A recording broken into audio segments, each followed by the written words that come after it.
Welcome everyone to our episode number 8, the magic number. And today we have an honor guest, Quiche Fletcher. We are going to talk about a very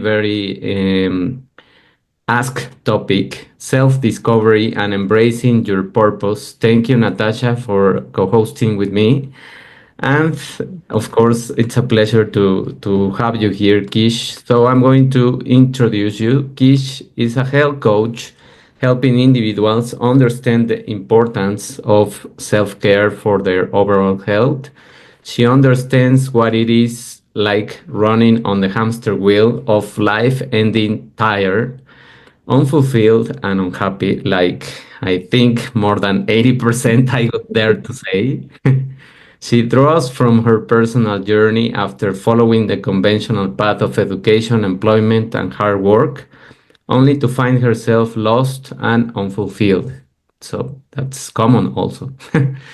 Through self discovery and embracing her true purpose, Kish has transformed her life into one of happiness, health, and choice. She is now passionate about empowering others to live happy, healthy, and a successful life. Thank you, Kish, for being here. So, my first question, that is the one that I always ask to people because I am interested in their story, is how did you arrive to this journey of health coach? That's a great question, and I love telling this story. So when I was younger, I always wanted to be a doctor. That was really like the plan I had for myself from the age of 4. So my parents did all the things to help me prepare. I did extra classes, did all the things to prep my resume. Fast forward the tape to college, I had the unique opportunity to job shadow in a hospital. And that doesn't happen very often. And when I did, I got to see lots of things, and it wasn't necessarily like anything gross or bad or anything like that. I really saw how much we are focused on pharmaceuticals, especially here in the States.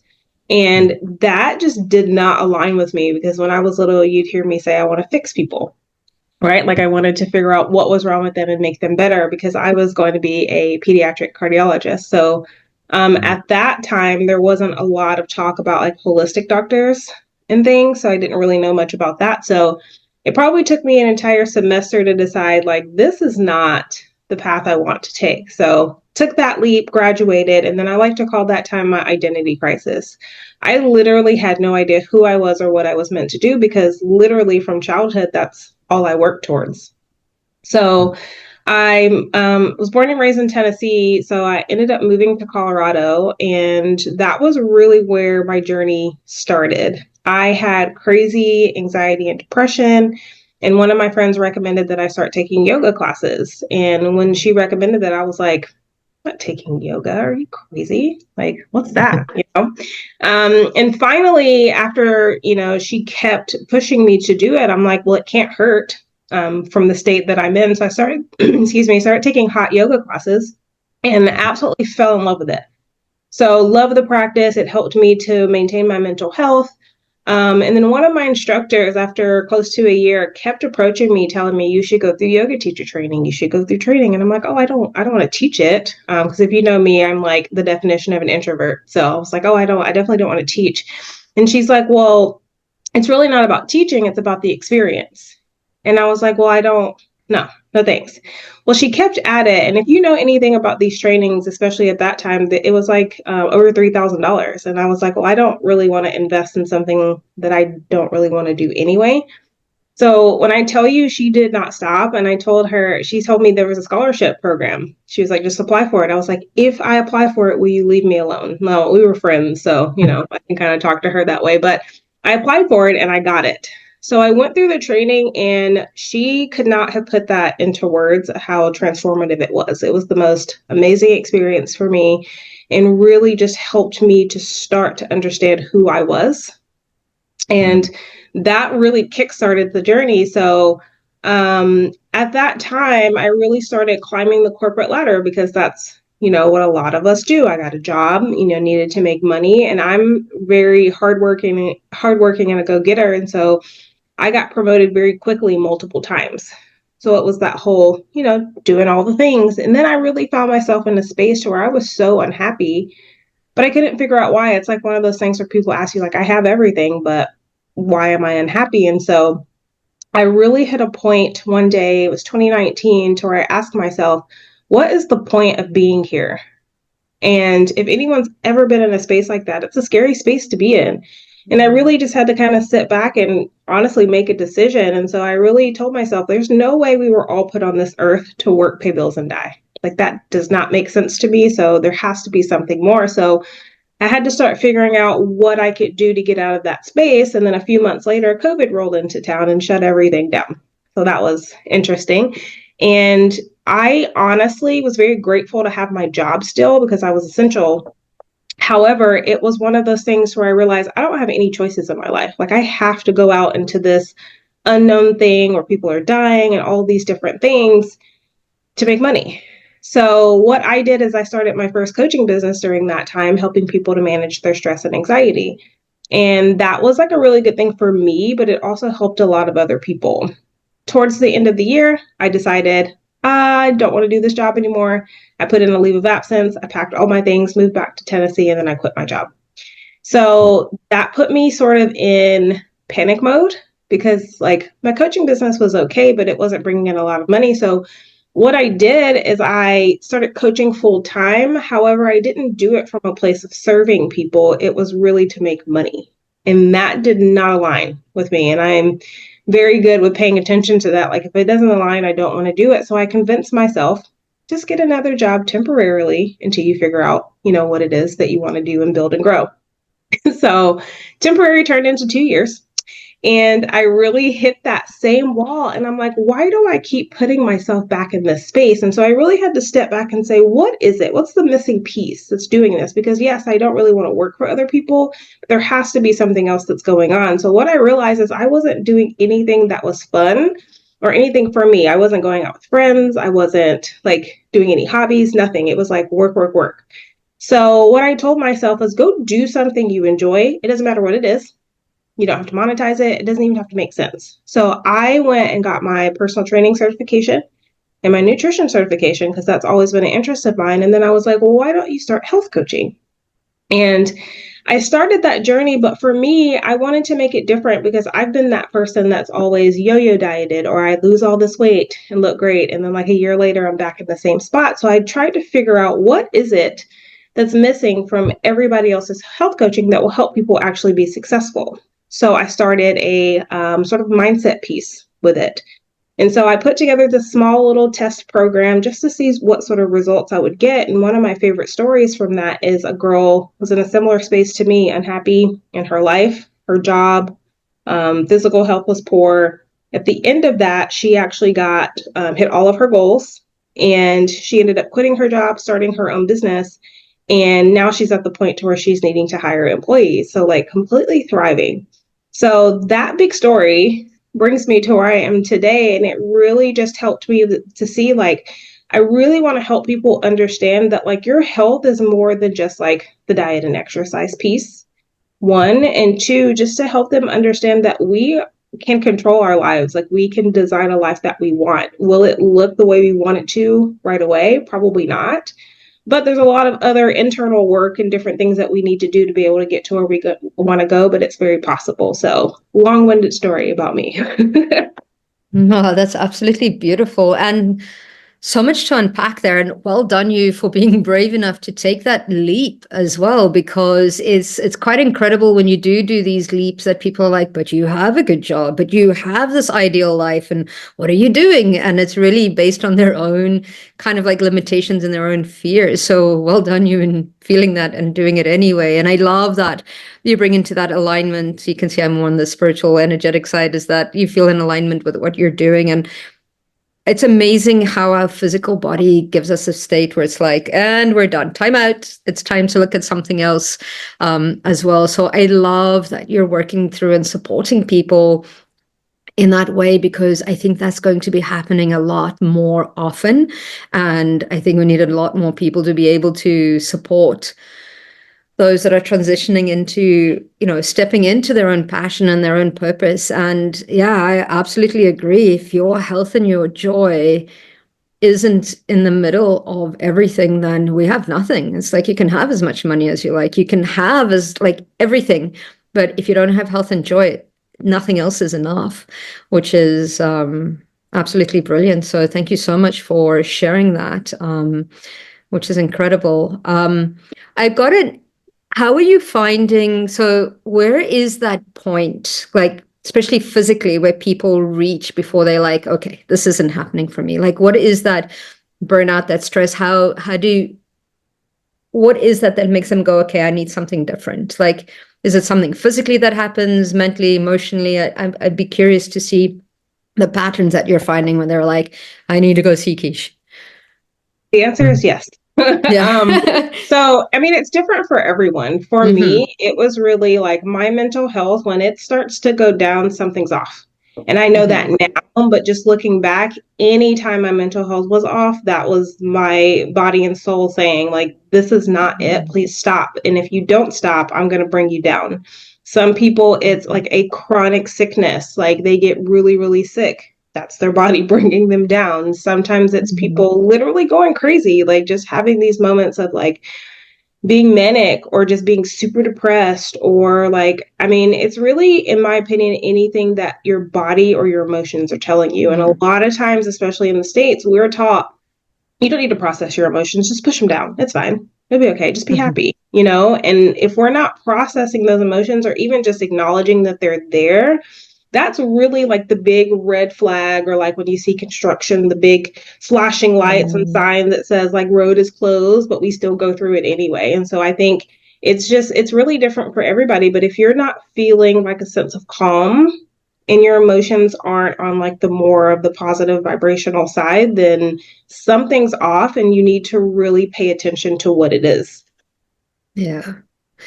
It's amazing because sometimes people are like, get into a cold, get another cold, get a something else, and that's your body going, hey, slow down. And they're like, okay, we'll just take a couple of pills and then we'll just keep going, we'll keep moving, kind of a thing. I'll sleep next week, I'll sleep next month, I'll finish with this project. I know, because I was there.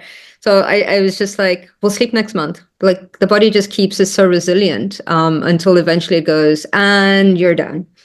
It's amazing too, because that's what my dad used to say, like, you can sleep when you're dead. And that was like my mindset, because I have a military dad. So it's like I was sort of raised like a boy, because he has two girls.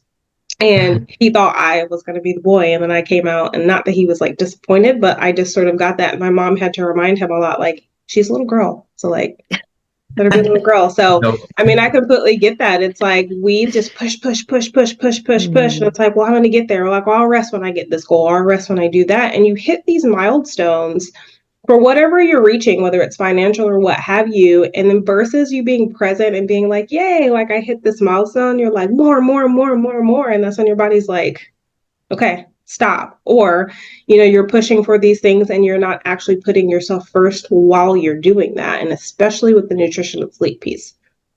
Yeah. I so relate to many of those deviations and hitting the wall many times, because has been also my story in many places where I just get bored. First, it starts with getting bored for me. Then it's of course in terms of the mental health, and then I start to feel unfulfilled in what I'm doing. So I'm just asking those questions of what am I doing? I'm not enjoying this. Then my mood starts becoming angrier, like angry with many people.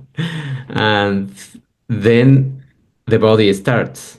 That has been like the sequence that has been in my life. Whenever I find those walls that I'm doing something that I don't enjoy anymore. And this is so good to be listening with a younger generation like yourself, because I think that as the older generation is speaking now, we were not many times allowed to do that because we were in another, let's say, realm of emotional health, as you mentioned. In those times, you just have to suck it up and swallow, and that's it. That was your life, no? And many times your parents were the first to judge you and to tell you, why are you like this, or why you don't like, or why did you study so hard if you were going to do videos in Facebook? Yeah. And I say, well, it's my life. Well, that's the first response, no? It's your life and you are defending. But how do you make those alignment of the complaints of the external noise that everyone questions you or judges you, and the alignment that you want, the alignment that you are trying to find? How do That's a you great question. So when I decided I didn't want to be a doctor, it literally took me an entire semester to not do it because I was scared of what my parents were going to say. yeah, And that's like a very like people pleasing type of thing. And in my mind, I was like, they have invested so much time, money, and energy that if I tell them I don't want to do this, like they're gonna like disown me or like yell at me or just all these different things. And then I went to a private school for 3 years. So if you know anything about private schools, like they're very expensive. And my parents paid for my first year. And it was like, okay, here we go. I really don't want to do this. And my parents are very awesome. And as soon as I brought the conversation up, they were like, okay, well, if that's not what you want to do, then what do you want to do was the question. And then their only thing was just finish school. Like that was their only criteria outside of that. So that was like a sigh of relief. So for me, that was like a light bulb moment to say, like, you really need people around you that love and support you. I mean, as long as the morals and values are there for whatever decisions that you're going to make, because a lot of times we get caught up around people that do not have our best interest in mind. And that's when those things come in. Just suck it up. Just do this. Just do that. Like, yeah, my parents like sort of raised me in a way with emotions and different things, but that's what they knew because that's how they were raised. And so that's when you really need to understand to listen to and trust yourself. And that's a big part because there's a lot of times, a very simple example, if you've ever gone somewhere or went to do something and you can't explain it, but there's some feeling and you're like, I don't feel like I should do this or I don't feel like I should go. But a lot of times we're like, oh, it's fine. Or your friends will be like, no, it's just okay. And you do it anyway. And then 9 times out of 10, you go and you're like, I shouldn't have gone to that because of whatever reason. Like that's that voice that you need to start listening to. Now, it's going to be hard if you haven't done it before to make those decisions and like have those conversations. But it's just like anything else. You really have to practice it. But if you're surrounding yourself by what I call your tribe, those people who love and support you, then it makes it a lot easier to be able to transition into just following what you were told by society or what have you, and then truly aligning with yourself and what it is that you're meant to do. yeah. Yeah, How, absolutely. well, this follow-up question just came up. Like, how do you find that tribe, or how do you build that tribe? Because nowadays, with, well, first with COVID, that isolated everyone, and then just right before COVID, we were changing already, and we were transforming into a society that is really selfish, I think, or an isolated. Mhm. So how do you help yourself in terms of finding the right people? I think the first thing is like literally what I do is like put yourself first. Like you have to work on this person here. And it's never like I worked on myself for a year, check, I'm done. It's like a constant thing, but once you have sort of the practice in place, like you'll know. But once you start to like understand who you are, and one of the big questions I ask people in the beginning is, what do you want?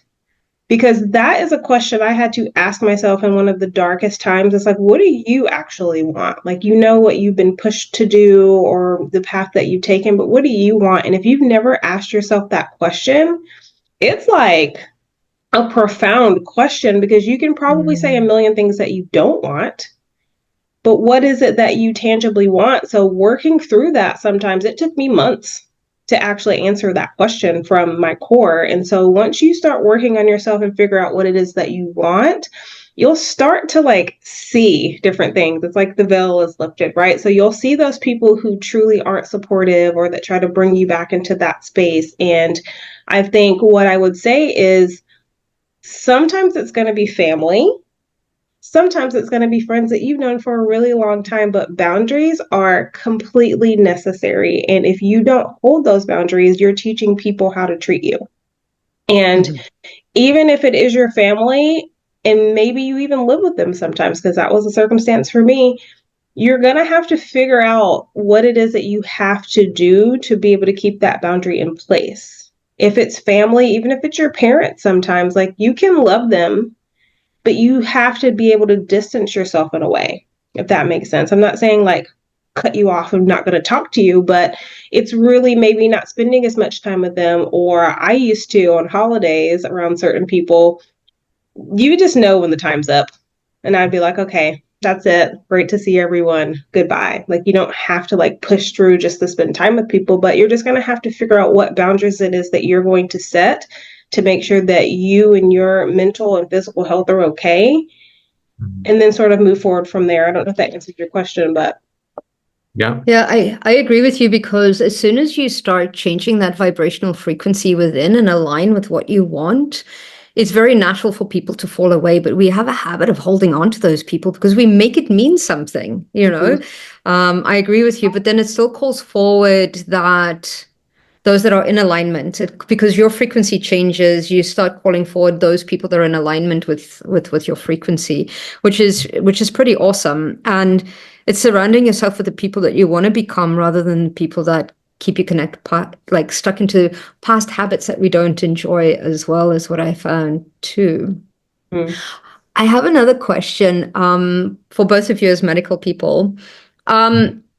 So I'm just putting it out. Do you think that, just going back to what we were saying earlier with regards to that aspect of our parents kind of like sucking it up and moving on constantly? I mean, like, I know that, say, for example, my mom, single parent, growing up in South Africa, it was like quite intense for us as well. And one of her bosses said this, which I found so interesting, said to his wife, he said, you know what? Isabel doesn't have the luxury of being depressed. She doesn't have the luxury of actually going in to a hospital, going in to get treatment, because she needs to put food on the table. So, which I was like, yeah, that's interesting. You know, she didn't have an opportunity to do that. But looking at that kind of like habits, so for me now in the generation, because I look at a lot of intergenerational trauma, I look at intergenerational patterns, and it's like you say, the work is never done, because we're always discovering a condition that has been placed somehow, that's been unconscious. So with so many generations of sucking it up and needing to move on, and all the traumas that they've experienced and not being able to process, do you think that it is showing, is that why kind of like arthritis is showing up in earlier, diabetes is showing up kind of like in earlier stages in younger people? Or do you think it's based on our nutrition not being as healthy either? Or is it all of these things that in combined together that has us in general being quite unhealthy, overstressed, always burnout, physically unhealthy, mentally, emotionally unhealthy, because like we're all void. I mean, if you look at our children now, it's all about kind of like freaking scrolling, and it's like trying to get them off their technology because everybody's hiding.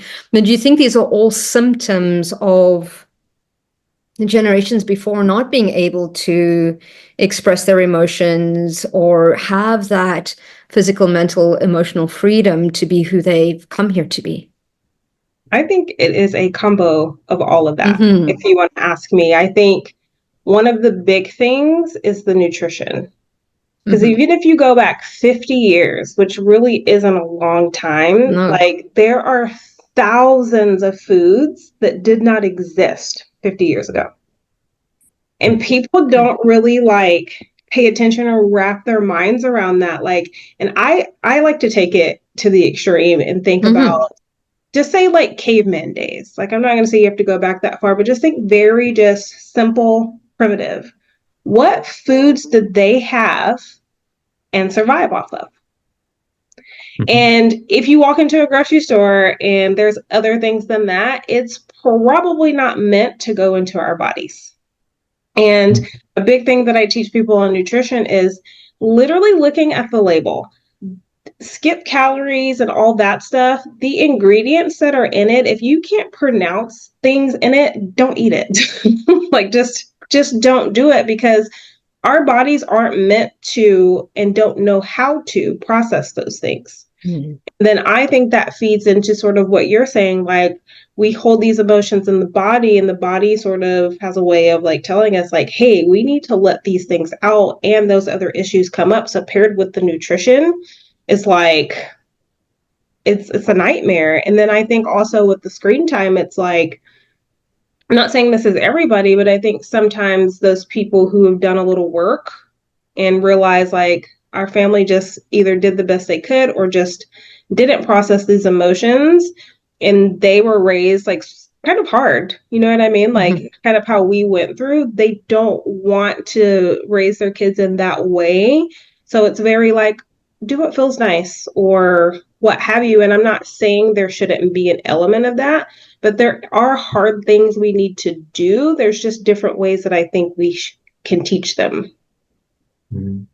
Great. And do you think it also works the other way around, when nutrition can activate depression in the body? If we're eating like really bad stuff, changing our mood. And I mean, I know it's like when I'm doing certain work that I do, I have to eat really, really lightly to be able to channel or do whatever it is that I'm doing. So, and I've noticed with food allergies as well, is sometimes kind of like, I have a friend of mine, if she eats something wrong, she has no energy, bad mood, depression, and all her joints swell up. And it's as quickly as that. And it's all food-based. She was like, there was something in there that did not agree with my body, but she hits depression like pretty quickly. And it's, I don't know what's happening. And it's brain fog. It's all of that. I completely agree with that, because that's me. And I've just recently started to pay attention to it. If I eat a lot of, and I'm not saying those things that I just said, like with the ingredients, like don't eat it. Yeah. Do I eat some stuff I shouldn't? Yes. I mean, that's kind of what you know what I mean? You're raised on some of the stuff, and then sometimes we just want yummy things. But I find myself eating, because I live in the South, we fry pretty much everything. If I find myself eating like lots of fried things, like French fries are my nemesis. I love a good French fry. But if I find myself eating a lot of fried things or chips, or like, those are my go-to, anything like that, my mood is just like funky.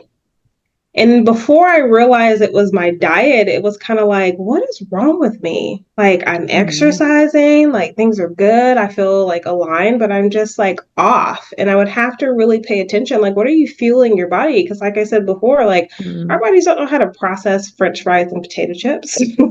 So it's like, what nutrients are going to your brain? Because what happens like when your body's digesting, that's like the most energy that your body uses.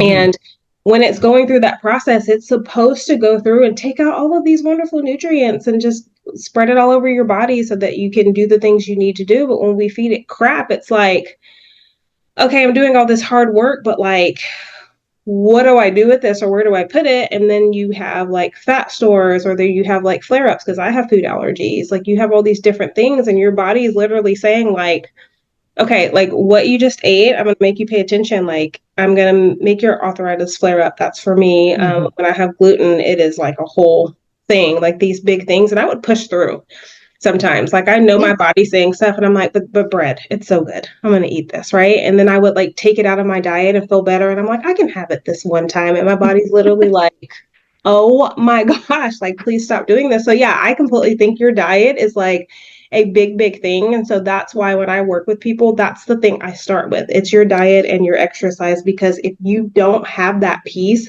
nothing else is going to stay aligned. You might line up, but it's not going to stay that way. Yeah. So I found this really cool app. I don't get anything from it, but it's called Yuka. And now you find me going into the supermarkets, and it scans the barcode, and it gives you a rating out of 100, how good that food is. And if it said rates it below 50, it gives you like an orange or a red. And it'll tell you what that red or that orange is and what percentage it is. And if you click on it, it'll tell you why it's not great for you. So it'll give you the name that you can't pronounce, and it'll tell you what it is and what it could cause. So it doesn't recommend. And I was in the super, but it not only does it for food, but it does it for your shampoos, and it does it for your toothpaste, because I was like, oh, we're observed. we're absorbing so much through our skin, especially, I mean, the soles of our feet. If we look at reflexology, it represents every organ in our body, and we're absorbing these chemicals, like walking barefoot on the floor that you've just kind of like jicked all over the place. And I was like, oh my goodness, this realization that was coming in. So now you see me at the stores, like bar scanning everything, and it's incredible. Like, just even toothpaste. So I was looking at a brand of toothpaste, and it'll have one with mint and one with whatever, whitening or whatever. And the one will be kind of like 79 out of 100, and the other one will be like 32. It's the same brand. And I was like, oh my goodness, we are getting poisoned in so many ways that we didn't even know about, right? Even shampoo as well. So it's quite interesting how all these chemicals are really starting to affect our biology in so many ways. No, the chemicals too, I think, is like a big thing people don't pay attention to. Mm-hmm. And it's like once people get their diet and exercise on track, it's so funny because I'll always tell you, I'll say, I love you very much, but here's the next thing. And people are like, it never ends. No, it doesn't. But the more we know, the better we can do. And it's like people forget that your skin is an organ and that it is very like permeable. Like things go through there all the time, like lotions and different things. So a lot of times, like if it's not summertime, I use like oils. It's very natural things like to try and put on because like if you look at your lotion bottle, there's mad things in there that's like, what is this? And like for years, like you just don't pay attention. It's like, oh, lotion makes my skin feel and look good. So it's like on top of terrible nutrition, your body's trying to use, then your body's also trying to use the nutrients that you're not giving it to get rid of all the chemicals that you're putting in too. So I think that was a great point to bring up. Yeah. And talking about the French fries and all of those foods and things, I think one ingredient that I think it's worth mentioning because it's worth that people pay more attention is the trans fats. All those trans fats that they are just labeled like that are the ones that are going to help the other ones build up and start creating this machinery that is against you, that is like a sponge of toxins.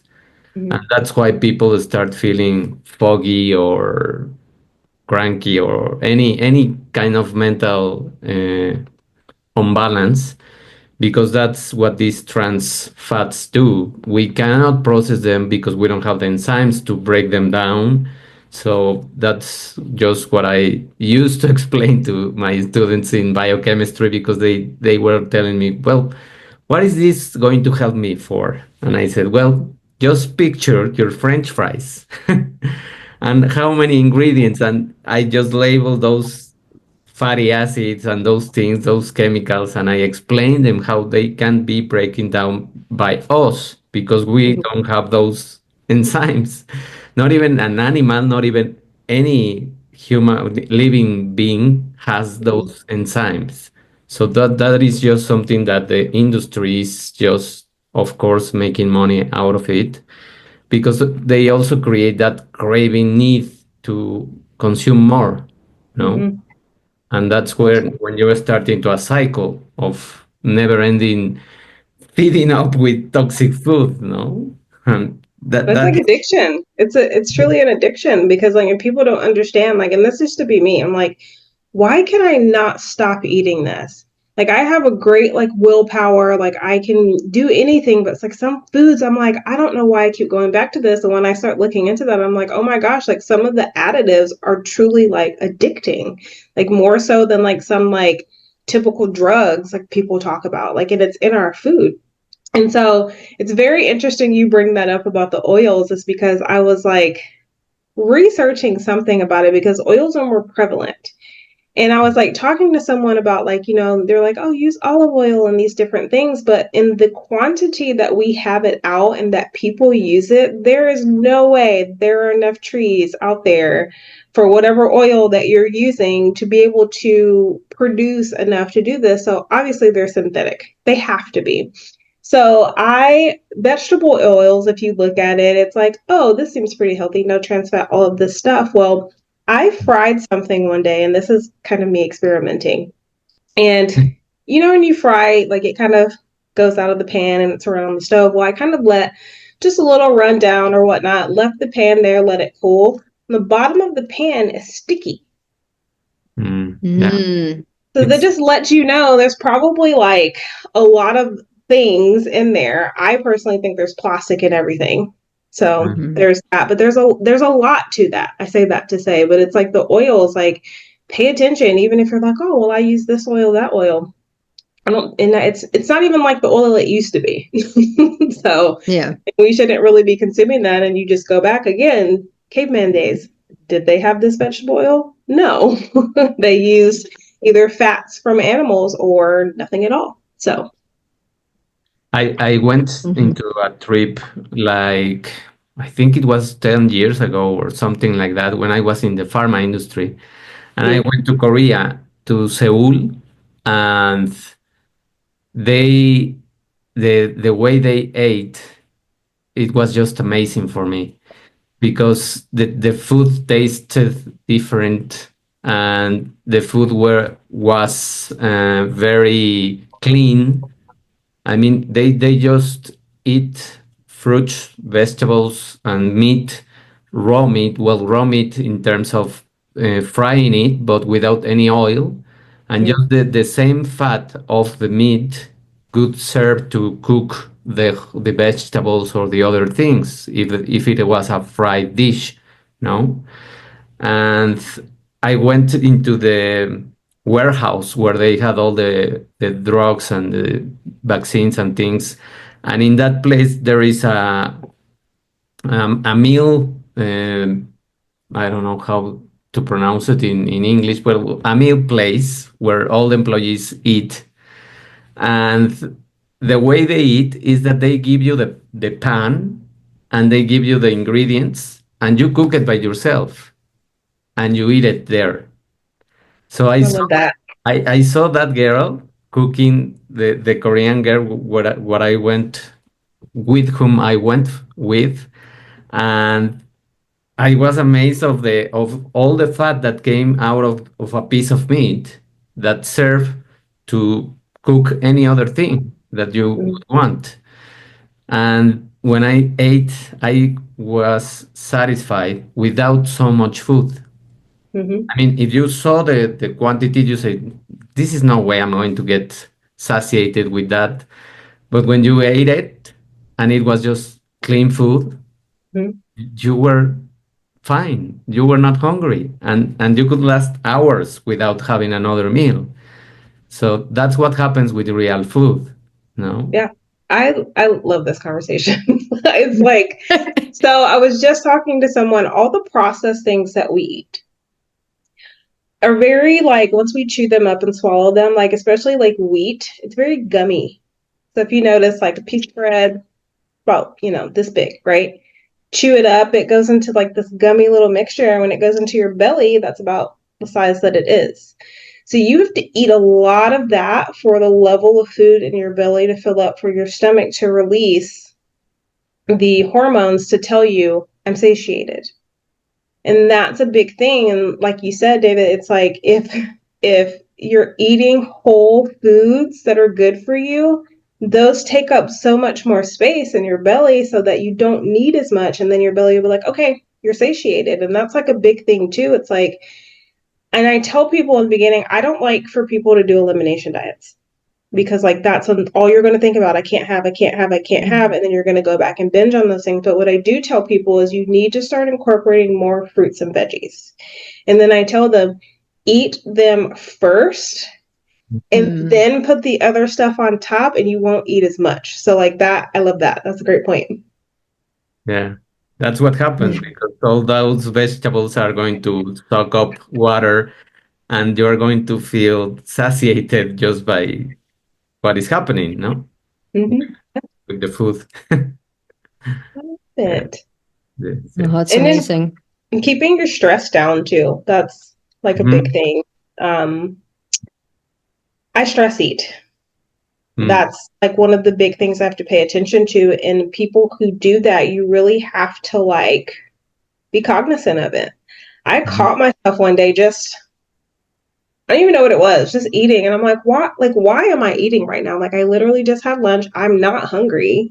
Like, what is it that I'm doing? So if you find yourself doing that, you really need to take a step back and ask yourself, like, what is going on? Like, what's going on in your life, what your emotions are, different things, because that's when, with these additives and different things in foods, that'll help you to understand, like, hey, something else is happening because I'm reaching for this and I've done just fine without it for a long time. And that's another signal that your body will use if you're not listening to something else that it's giving you. Because we have a way of just being like I said, like, oh, I'm kind of sad today.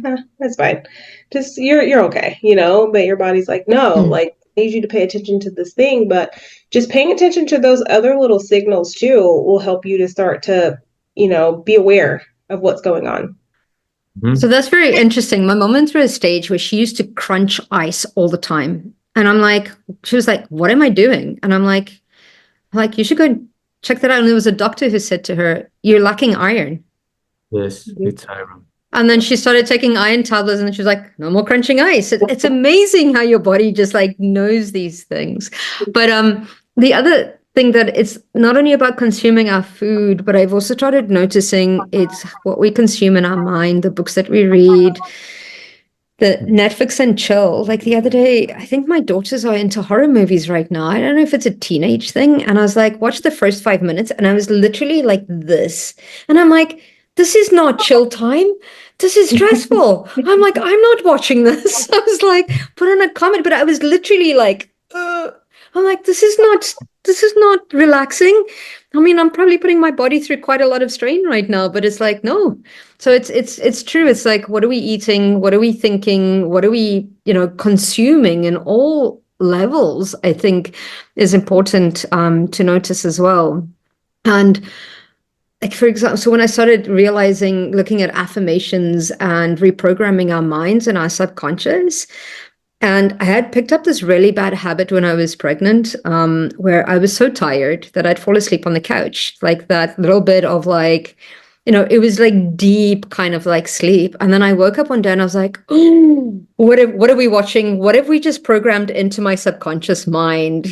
Kind of a thing. I was like, what are the messages that are happening in the back here? So I don't watch too much TV, but when I do now, I'm very conscious of what I put into my brain, what I consume that way, because it affects your mood and it affects everything else around you as well, which I find quite interesting too.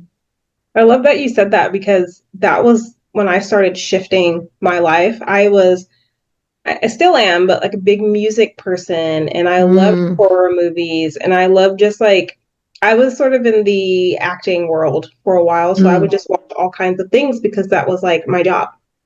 And when I sort of started working on myself, I noticed someone asked me like, have you seen this movie? And I'm like, I've never even heard of that movie. And they're like, well, it came out like 3 years ago. And I'm like, huh. It's because I'm so focused and putting other things in. And like, even when I went back to like listening to music a little more and different things, like some of the stuff that I had in my playlist and stuff, I was like, I don't want that. Like I don't like it. So I would take it out and sort of change that. And now when I watch shows, like I'm a big like action movie person. And of course there's like violence and stuff in there. But I think at this point, my mind doesn't really like pay attention to that point. It's like, I always tell myself I'm my own superhero. So I think like in action movies like those people, so they interest me. So like that helps me like, hey, that would be cool to be able to have. I love having different skill sets. We'll put it that way. Yeah. Oh, well, in this action movie, they do this. Maybe I should work on this. And so it's very like motivating to me, as weird as that sounds. But like in the past, it would be like me absorbing, like you said, like all the violence and all the different things and wonder why I'm angry and want to like punch people in the face. And it's like, well, it's because that's what you're putting in. That's like what you're intaking. So the things I read, the things I listen to, there's lots of times like my friends will ride with me in the car or something and I have nothing on. Like it's just nice, like sitting and resetting. And like I'm big into like meditation and teaching people what meditation is not, because there's a huge misconception about it. So just really just being with yourself. Like I like to think of your brain as a computer, and sometimes you need to restart your computer, right? Just a lot going on. And I tell people there's so much input that we get. there's the different type of lights, there's your TV, there's your phone, there's the billboards, you got to pay attention to traffic, you got kids in the back, like there's all day long you have input. So if you're not taking time to just sit and let your brain sift through everything that it's like intaking, like you wonder why you lay in bed at night. And I have insomnia issues. That's gotten way better since I started doing this, because then you lay down at night and you're like, I'm so tired, I'm ready to go to sleep. And then your brain's like, blah. And it's because it hasn't had time all day to just sift through and file those things. So I just tell people too, sometimes like just being with yourself in silence, like is amazing. And then if you're like pushing away from that because you're like, oh, well, I have these certain thoughts, it's time to deal with those thoughts. Like, don't push them away, because they're going to come back in some form or fashion, like we talked about in the beginning, maybe in your body. Maybe you're going to have, I literally had a mental breakdown. I blacked out in a parking lot at one point and woke up in my house. And I was like, oh, what happened? And had been there for like a day or two. Had no idea. So pushing those things down, like we said, it's going to come back in some form or fashion. It's your body is going to knock you down, and it's going to look different for everyone. But like, it's really just being able to be with yourself and to start to understand what yourself is telling you. Yeah. Beautiful. It's so pervasive.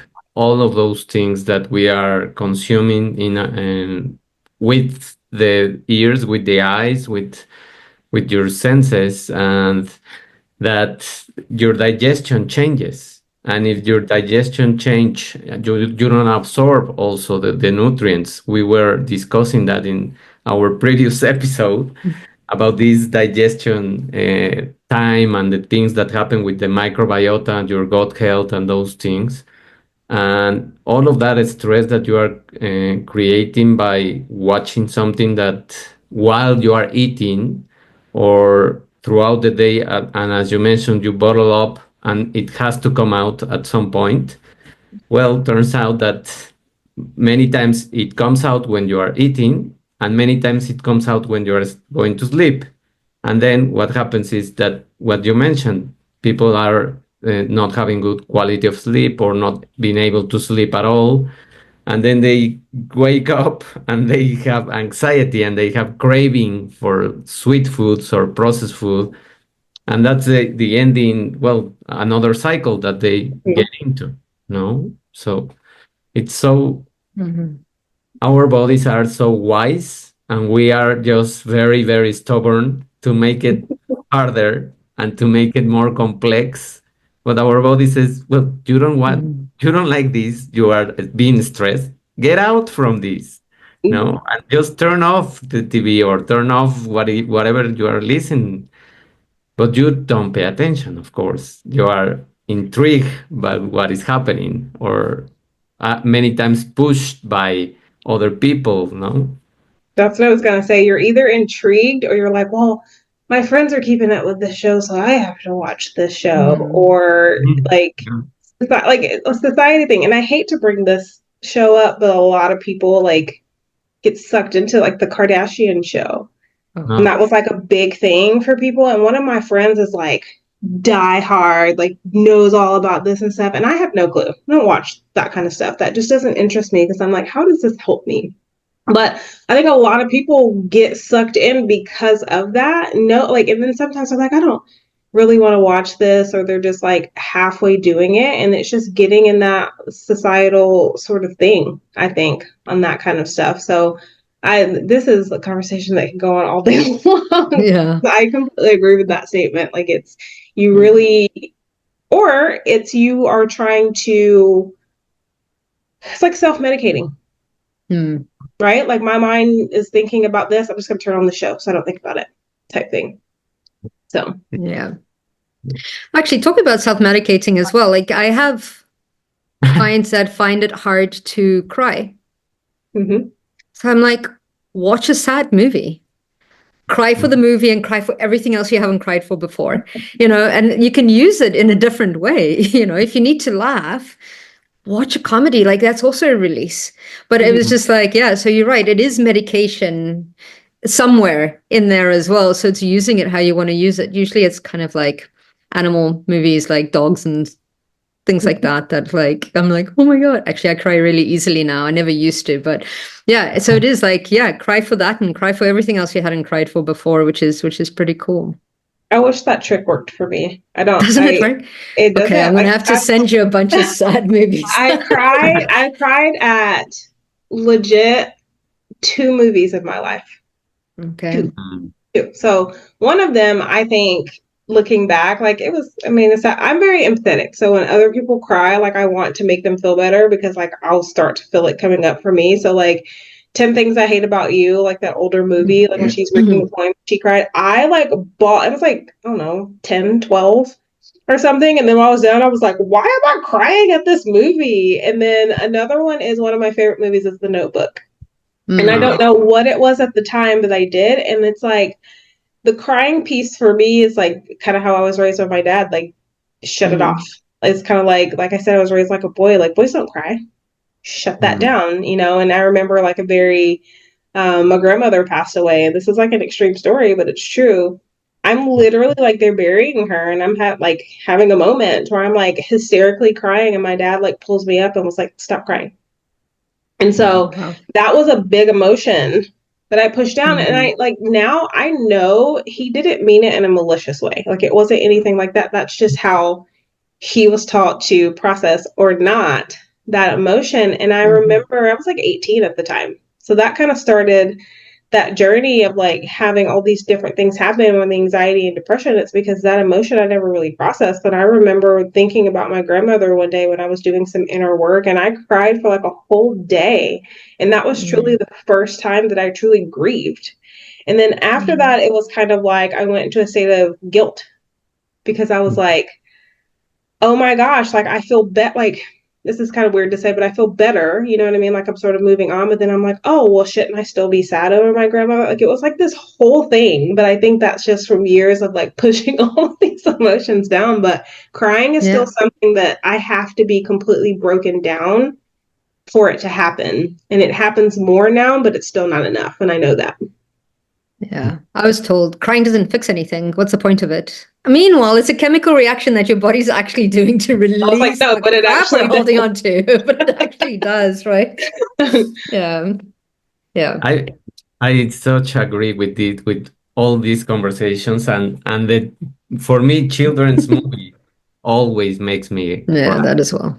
All the children's movies are amazing and they have a lot of messages that I think that are just dedicated to any kind of age and mostly for older people than rather than children because sometimes they don't even pick them up or they don't understand them yet. But you as an adult, when you watch those movies, you really cry a lot and you really relate to many of the messages because you say, this is what we were supposed to do or how we should be acting or whatever it is, no? And I love that kind of therapy, let's call it, like watching therapy. And I use it also to laugh because I like to eat and laugh. So when I am eating, I like to watch things that make me feel good in terms of laughing or just dumb things that distract my mind a little bit from the other things. And I think that that's also something that people can relate. And there are so many emotions that have been holding on since the pandemic because many people grieve. A lot of people that went to the other side in during the pandemic and they haven't been able to cope with that. And that I think that's one of the major issues in terms of the depression, in terms of the anxiety, loneliness, and all of this is going to be translated, of course, into food issues or health issues. No? Yeah, that's one of the things that people could reach for. You know, you couldn't go anywhere. You couldn't, you know what I mean? Like do any of those things. So it's like, but food, it's right here. It's accessible. So I think a lot of people reached for that. And that's why you hear these jokes and stuff where people are like, it's like the freshman 15, like when you go to college and they talk about the COVID 20 or whatever it is. But that was so true for a lot of people because it's like, even people who worked out, a lot of times, if you weren't doing home workouts, like you couldn't go to the gym. You couldn't do any of the things. So like I think that's so true. Yeah, absolutely. I think we have covered plenty of information, and I think we can go on, of course, for more. So I am announcing that we are going to make a part two of this conversation. So, Yay. if you are up to Kish, of course. Yeah, it'd be my pleasure. Thank you. Yeah. So, what can you just tell the audience in terms of how do you help them to self-discover and to find their own purpose? Just to wrap this. Yeah, just make sure you're putting yourself first. There's going to be some Mhm. type of guilt, or you're going to think that you're being selfish or what have you if you haven't done this just yet. But just know it's important for you to do anything else. It's like you can't pour from an empty cup, so you have to fill your cup. And the first way I would do that is make sure that you're eating more fruits and veggies. You don't necessarily have to cut anything else out. Just eat more fruits and veggies, and then make sure you're moving your body. I think a lot of people have an aversion to like exercise. They think you have to go to a gym and do this and that. Just move your body. If you're completely sedentary now, going for a daily walk, do a couple push-ups. Even if you're like, man, I could barely do that push-up. Great. Just do the ones you can do and you can add to it. But putting yourself first, making sure that you're feeling your body in a proper way, and everything else will start to line up from there. Yeah. I think that could be Beautiful. a good segue for the second part, the exercise and the meditation part. Yeah. Okay. Well, Beautiful. Thank you thank so much. It was so lovely to meet you. It's wonderful. How do people find you? Instagram, The Confidence Maker. That's my you. business name, theconfidencemaker.com. That's being updated, but that's my website, or Quiche Fletcher on Facebook. Perfect. I Beautiful. will Thank also you. put it in the caption, in the description of the video, and the links, of course. Thank you, Thank you Kish. so much. So we are going to be eager for the second part. Awesome. Thank you. Thank Thank you, you. everyone, for listening, Bye-bye, and everyone. we will see you next time. Thank you. Thank you. Bye. Bye.